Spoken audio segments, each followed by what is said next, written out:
Zero rating of exports under GST. New entrepreneur Niku is quite happy with the introduction of GST, as GST has consolidated various taxes like excise duty, service tax, state VAT, central sales tax, octroi, entry tax, etc. into one good and simple taxation system.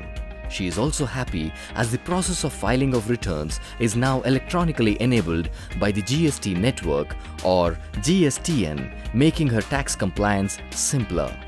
Niku is managing her domestic GST tax liability by filing her returns properly. However, she is not clear how her exports would be covered by GST. There is a general rule in international trade that goods are exported, taxes are not. This means that there should be zero incidence of tax on the goods to be exported. Niku is not clear how this rule is implemented under GST. For this, we shall explain to her the concept zero rating of supplies. By zero rating, it is meant that the entire value chain of the supply is exempt from tax. This means that the final output is exempt from payment of tax, or the tax paid can be refunded. Further, one may avail credit of taxes paid on the inputs used for providing the final export item or service. As per IGST Act, zero-rated supply is applicable for export of goods or services, as well as supply of goods or services to the SEZ developer or an SEZ unit. Goods and services can be exported with payment of tax and without payment of tax. Refund of input tax credit. Niku should first appraise herself with the concept of input tax credit or ITC. ITC is the GST paid on any raw material or input used in making the export item.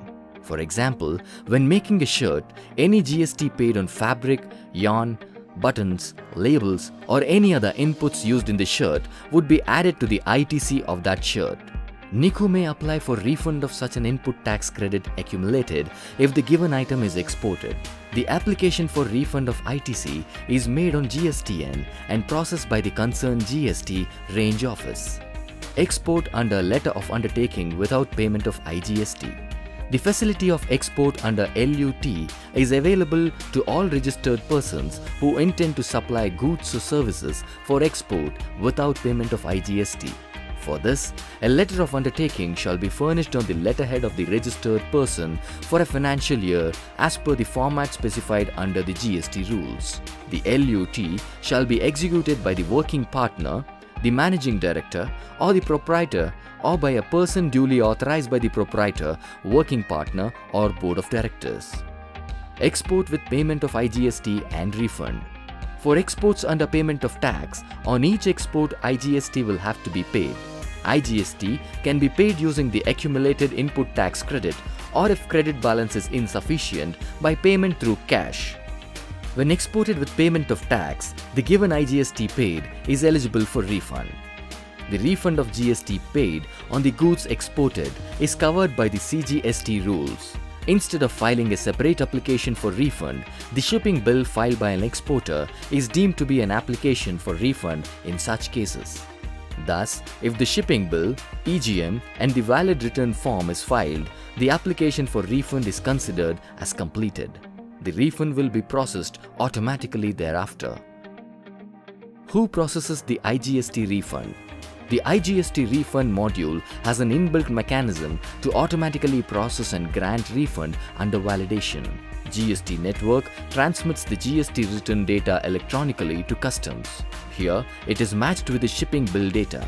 If the match is successful, ICES processes the claim for refund and relevant amount of IGST with respect to each shipping bill or bill of export is credited electronically into the exporter's bank account as registered with the customs authorities. The process is designed for automatic validation and processing. However, in case of technical errors, manual intervention needs to be taken. Here are a few other things to note. If composite rate of drawback has been claimed for a given SB, it makes the SB ineligible for IGST refund. Merchant exporters may procure goods from the manufacturer at a concessional rate of only 0.1%. They may then export under LUT without payment of additional GST. They may further take credit for the 0.1% and claim refund for the same. We hope this would have provided Niku with some clarity for handling her exports under the GST regime. For more information, Niku may reach out to the help desk at a GST range office or the Niryat Bandhu officer at a DGFT office.